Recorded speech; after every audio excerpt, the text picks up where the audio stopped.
Coming into this season, the Boston Celtics had extremely high expectations, and rightfully so. This was an organization that made it all the way to Game 7 of the Eastern Conference Finals without what many people now consider the second best point guard in the league in Kyrie Irving, and the all-star that they just signed to a max deal in the offseason prior in Gordon Hayward. And coming into the NBA season, many people viewed the Boston Celtics as clearly the best or second best team in the East. It was Boston, Toronto, and then everybody else. Heck, let's take it one step further. Many people viewed them as the second best team in the league going into the season, as the one and only team capable of beating the mighty Golden State Warriors because of the number of shot creators and good wings that they have that can switch on every pick and roll, added to the fact that they have the star power and coach to lead them to the ultimate goal. But yet here we are, January 14th, 2019, 42 games into the NBA season, and the Boston Celtics have a record of 25-17 and only have the 5th best record in the Eastern Conference. We have Kyrie Irving being visibly mad at Gordon Hayward, and we just had to come back from 30 points against the Brooklyn Nets. What the heck is going on with the Boston Celtics? Today we'll talk about exactly what the problem has been with the Celtics, if it really is time to panic, but I'll just keep it a buck. A lot of this video is going to sound like me ranting because this is my favorite team and I have been extremely disappointed with how they've been playing this season. Although I was talking very highly of the Celtics in the offseason, I really did have this hunch feeling that the Celtics were going to disappoint this season, and sad to say I was right about that hunch. The Boston Celtics have been a franchise that's really embraced the underdog role the past couple of years. This was a team that year in and year out was overachieving expectations. But coming into the season, when your expectations is winning 65 plus games, being the number 1 seed in the East, and being the dethroner of one of the greatest dynasties in NBA history, it is extremely hard to meet those expectations.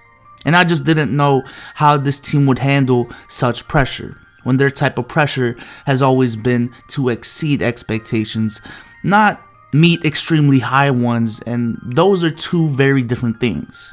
But man, you know how people had those questions about how the wings would coexist and how the Celtics would have too many wings and how Kyrie and Hayward would take away from Brown and Tatum and all of that?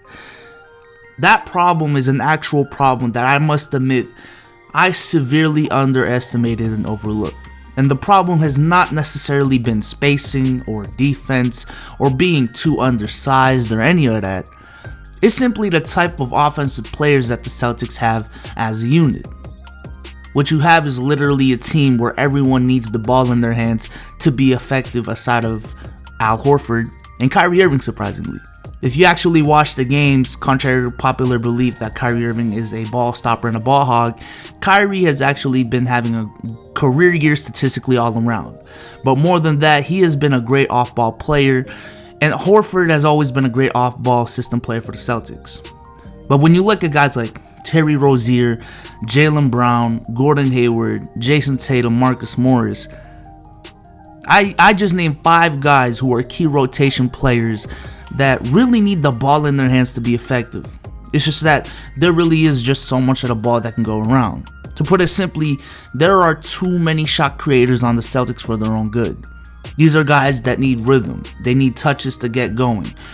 And when there's legitimately 7 to 8 players like that on the same team, what ends up happening is no one develops their rhythm, and the system that has always emphasized ball movement has become very ISO heavy, and a bunch of guys just calling for the ball because they think they have a mismatch. This is how you get Terry Rozier only averaging 8 points a game on horrible efficiency, despite what he showed us in the playoffs last year. This is how you get Jaylen Brown only averaging 12 points a game on career low efficiencies. And while yes, Hayward is coming back from a horrible injury, you cannot help but admit that while yes, understandable, he has not been that good for the Celtics so far, and it's been hindering their process as a team. Yes, he's had a couple great games here and there, but he hasn't been consistent all year whatsoever. But throughout all of this, I have gained a new appreciation for the Golden State Warriors, as well as Paul Pierce and Ray Allen, when they were together on the Boston Celtics. Because people just think you can just get a group of really talented players and it just magically works. But no, there has to be some sort of synergy between all the pieces. And when you look at the 2010 Celtics, the 2011 Celtics, now that I look back at it, Rondo would not have been as effective if Ray Allen and Paul Pierce weren't the shooters and the off-ball players that they were. And to an extent KG as well, because he was really deadly off the pick and pop. The reason why Golden State works is because Steph and Klay are some of the best off-ball players we've ever seen. I mean, Klay has dropped multiple 40-plus point games already with 10 or less dribbles the whole game. And KD as well is great off-ball. And because these guys are great off-ball players, everyone who needs their touches gets their touches without heavily affecting everyone else.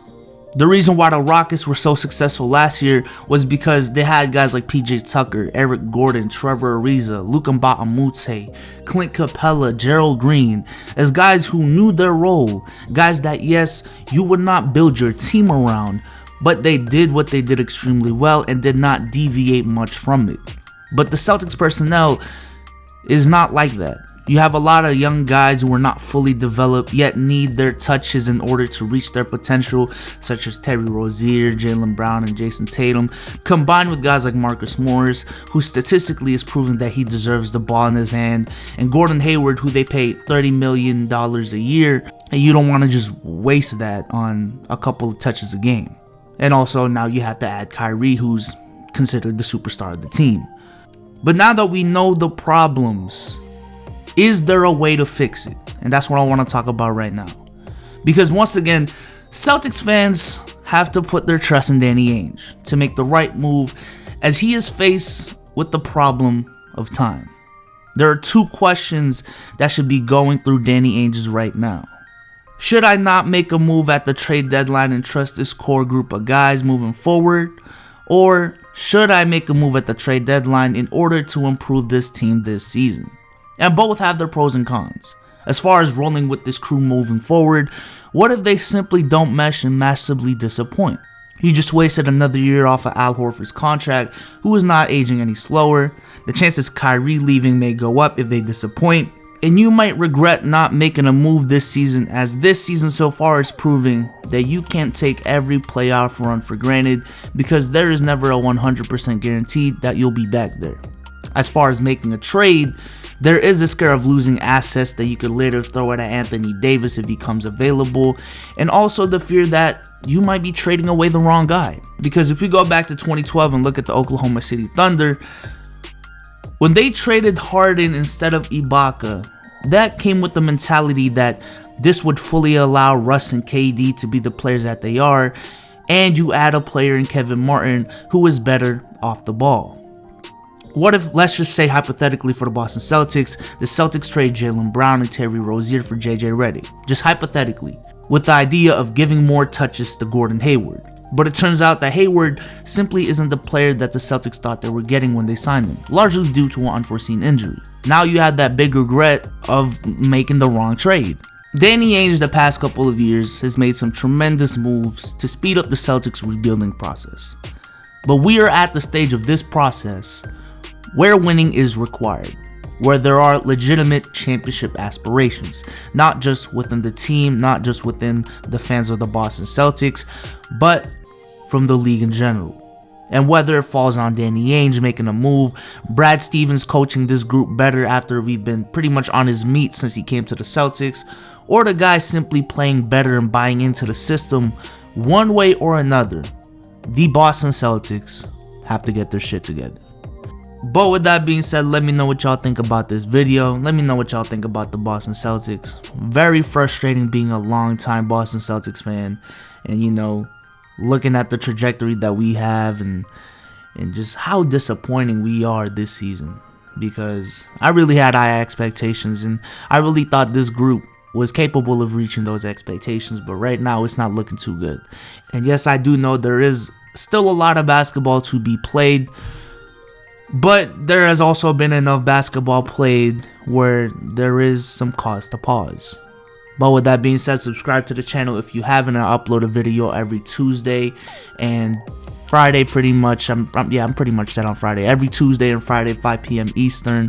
Follow me on Instagram. I go on IG Live pretty much every other day to chill and hang out with y'all, watch the games, play some, Q&A type games and stuff like that. So follow me on Instagram for that. But with that being said, I hope y'all enjoyed this video, and I'm out. Peace.